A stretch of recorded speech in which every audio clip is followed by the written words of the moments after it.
All right, a lot of comics coming your way here from the Big Toy Auction. This is a grouping of 12 older comic books. They show their age, and each of these came out of a collection, all from the same consigner. Many of these, if not all, have some writing on the covers. Pretty common back in the day for young Johnny to write his name there. So we've got the Cliff and Bonnie pedigree on a lot, if not all of these. But I want to show them to you anyway, because these are so hard to find anymore. It's tougher and tougher to get some of these old 10 and 20 cent, or I'm sorry, 10 and 12 cent book. So I'm going to show you the front cover, the back cover, and a couple of the interior pages, starting off with that Dennis the Menace, number 107 from Fawcett. We're going to go next into Disney's Scamp, number 4 from Gold Key. A little issue on the staples there as well. And what we're going to do is, if you were here in the gallery with us, if you were in the auction gallery, you would take the time to look at what you want to purchase. You would decide how much you're going to spend on it by picking these up and inspecting them yourself. Since we can't offer a personal inspection to everybody, we try to offer these video previews and inspections like this. We show you the front page, the front cover, the back cover, and a couple of the interiors, just so you get an idea of the art, the condition of those pages, the color, etc. And we try to shine the light a little bit. We'll do our wiggle jiggle. This is the Gold Key Top Cat, number 30, from June of 1970. And again, some of that writing at the top from the Cliff and Bonnie pedigree. We'll flip it over so you can see the back as well. And like I said, we'll show you that wiggle jiggle. These are some of the interior pages. That way you can judge the whiteness of the pages. You can see that they are still supple, no brittleness in there. We're moving on to this Enchanted Pony. Quite a bit of ink on the cover here. This one has seen better days, but is still a nice readable copy. Number 562 from April of that year. We'll flip it over. These are square bound, so the staples are a little bit different. And we'll flip right through it here, just so you can see. It looks like somebody has completed the artwork on the front cover. So they've taken care of that for you already. Don't even have to worry about it. And we'll give it the old wiggle jiggle with the light on the front so you can see all the nooks and crannies. Every little crevice and crease that happens to be on a particular cover, you can check it out for yourself. We do these in very high definition. We start out at 4K on these videos. They get downscaled by the time they get to you, so they may be less, but they are still in high def. This is Blondie. You can see some issues with the staples being a little bit darker than I would like.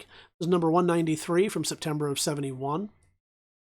The reason we do it in high def is so that on spots like this, you can stop, zoom in, rewind, take your time with it, and go through. We don't want to take up your time with this video. We're an auctioneer. We're an auction house. I'm an auctioneer, so I'm used to doing things kind of fast. But we'll take our time a little bit with these videos, and then you can go through and just absorb as much as you need to know to make your decisions. You see a little bit more ink right there in the top corner. As we move on to another Classics Illustrated Junior, this Thumbelina, number 520, again from early 70s, we believe this to be. Some writing on that cover as well. A little rough around the edges there, but still a nice readable copy. And like the other ones, it has the artwork has been done in it. So little connect the dots have already been done on these. So if you were waiting to do that, unfortunately, you're not going to be able to do it, but still a nice readable copy and enjoyable. So we allow you to stop, rewind, go back, look at everything that you need to know just to make sure. Zoom in and really take a look at these and say, oh, well, there's a little bit of a blemish that I don't like, or there's something that I do like. That's why we do that. We also have all the high-def photos available. Whoop. Hold on, I want to show you this. These pages have unfortunately come loose, and I want you to make you aware of that. We try to have full disclosure here at the Big Toy Auction. Anything that we know as a material defect, we always try to pass on to you so that you know. it's a material defect. Some things pass by us and we don't know about it. But obviously we're going to let you know, and we'll take a picture of that for the catalog as well. That way you're aware of it, bidders are aware of it, everybody knows. So we will have those photos at TheBigToyAuction.com. You can see those in the gallery, and again, zoom in to your heart's content. Make sure that you know exactly what you're going to get. This is going to go into your collection, so we want it to be up to your standards. Little Audrey, number 91. October of 1970.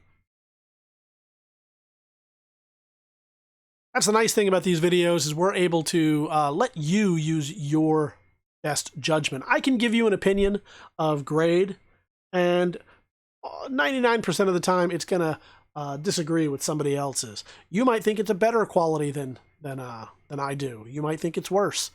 And so why bother relying on me and my judgment when you can use yours? After all, it's going into your collection. Yours is the judgment that matters, so that's why we do these. So we'll show you a little bit of the back there, and then finally a couple of interior pages. Yeah, not looking too bad for a 50-some-odd year comic book. Clearly owned by some younger person at some point, and you know how it is. You fold it up, you put it in your pocket, and you run off to the playground with it. It's amazing any of those lasted at all this long, but to be in this condition, it's pretty good. This is Classic Juniors, The Golden-Haired Giant, number 527. Again, from the early 70s. It is a 15 center. Pretty impressive given the value at that time, what you were getting for your 15 cents. A little bit more expensive than some of the other 12 centers around then at the time, but a nice big thick book with a lot of work. So again, you see the pen work on the inside front cover as well as the cover itself. As we move on to this Fawcett Comics, this is Dennis the Menace. It's number 111, 1970. Hard to imagine it would have been running over 10 years or close to 10 years by that point. Pretty amazing. Another 15 center. Not the best of comic book condition, but certainly a great readable copy. These are wonderful for putting into your collection, filling some holes in a collection. If you got the one before it, the one after it, just need something to hold you over until you can find a nice mint copy. But those are getting so hard to find now. The market for these is going crazy. As the really high-end books, you see some of the record-setting prices that they've been hitting. Well, it affects these too, so that people in almost any condition are paying good money for these. So it's hard to find these in any condition, much less good condition. So this is a good way for you to get, as we show you some ink there at the top, this is a good way for you to get a lot all at once. We'll show you the staples there too. It's starting to get loose, that cover. I'd be careful with it, but it's still there and readable. As we move on to Top Cat number 2 from January of 1971. Some issues on that spine. You can see some spine rolls, some creasing. But again, this is a good way to get a lot of value. You're getting all 12 of these comic books. Some old 12 centers. Some early, I'd say early Silver Age is right about where these would lie. Nice early Silver Age, maybe even some late Golden, depending on the years. I'd have to look over our list. But some good ones nonetheless, and you're going to get them all for one lot, one money. So that's a good way to do it. Instead of running out there and trying to find each one separately, which is going to cost you a fortune, you might be able to do somewhat better on this. We're going to move on here from that Charlton comic to Gold Key with Tom and Jerry. This is number 250. So this has been running for about 20 years. By the time we get to April of 1970, this one's released. This one has seen better days as well, but it's still just a nice, readable copy. It's got that ink on the front from the Cliff and Bonnie pedigree, but it's looking pretty good. And it has some nice shine to that cover. I like that. Western Publication was known to reuse a lot of those art from their covers over and over and over and just recolor them. I suspect this was probably one of those, just redone with different colors, but it just looks so great. If it worked once 10 years ago, why not bring it out, let a new generation have an opportunity? There's Snidely Whiplash. Fun, fun, fun. And finally, we've got in this grouping, you got the Gold Key comic Mickey Mouse number 126. This is from 1970, August of that year. This came out. This one has some issues, but it just looks so pretty. I could stare at that cover all day. I don't know why. It's simplistic, but it's nice. I like the blue. I like the helicopter. I like just about everything about that. Back cover's looking pretty good as well. Again, sadly, writing on those covers, well, depends on how you look at it. I think of it as provenance. I'm happy to be able to represent the the Bonnie and Cliff pedigree. But you may have different ideas, and we understand that, so that's why we let you know. So we'll show you a couple of the interiors here before we bring them all out for one last hurrah. All the comic books will take a bow.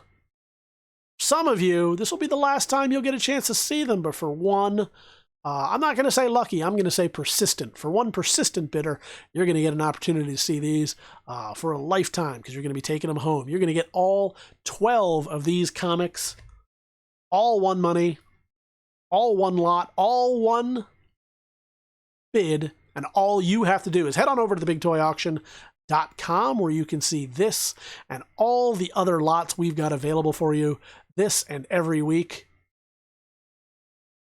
You can leave those pre-bids right now as the auction is live and ready to go. But what I always recommend is that you come back on auction day and defend your bids in real time. Enhance your chance of getting this into your collection. And we look forward to seeing you at the auction.